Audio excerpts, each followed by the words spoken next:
ચાલો મિત્રો, વાનેચા ફેમિલી વોકમાં આપનું હાર્દિક સ્વાગત છે.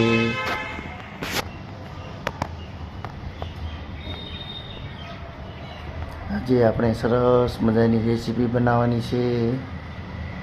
તો ચાલો તમે જોવા માટે તૈયાર થઈ જાઓ. આપણી આજની રેસીપીનું નામ છે કાચી કેરીનો પાવડર બનાવવાનો છે મિત્રો. તેના માટે આપણે ભડદા એટલે કે કાચી કેરી 2 લીધેલી છે.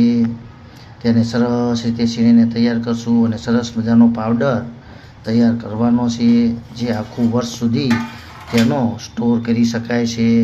તો ચાલો સૌપ્રથમ આપણે તેની છાલ કાઢીને સરસ રીતે છીણી લઈએ અથવા તો તેની ચીપ કરી લઈએ અને પછી 4 થી 5 દિવસ સુધી સૂકવવા દઈશું અને ત્યાર પછી સરસ રીતે તેનો પાવડર કરવાનો છે મિત્રો. ચાલો મિત્રો, તો આ રીતે તેને સોલીને સરસ રીતે ચિપ્સ કરી લેવાની છે અને ત્યાર પછી તેને 5 થી 7 દિવસ સુધી કે 5 દિવસ સુધી સુકાઈ જાય ત્યાં સુધી સાયડાની અંદર એટલે કે છાયામાં જ સૂકવવાની છે. પંખા નીચે તડકે નાખવાની નથી, નહીંતર કાળી પડી જાય છે. તો ચાલો હવે આ રીતે બધી જ સરસ રીતે તેનો ચિપ્સ તૈયાર કરી લઈએ.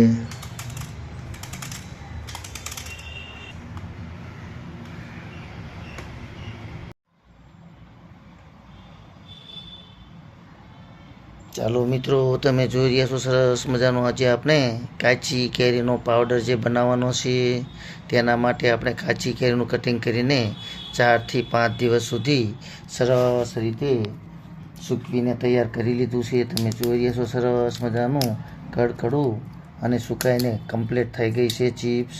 તો ચાલો હવે તેને સરસ રીતે મિક્સરની અંદર દળીને પાવડર કરવાનો છે મિત્રો. તો ચાલો સરસ રીતે આ રીતે 4 દિવસ સુધી તડકામાં જ સૂકવવાનું નથી, પરંતુ 2 દિવસ સુધી આપણે તેને પંખા નીચે સૂકવું અને 2 દિવસ તડકા નીચે સૂકવેલું છે.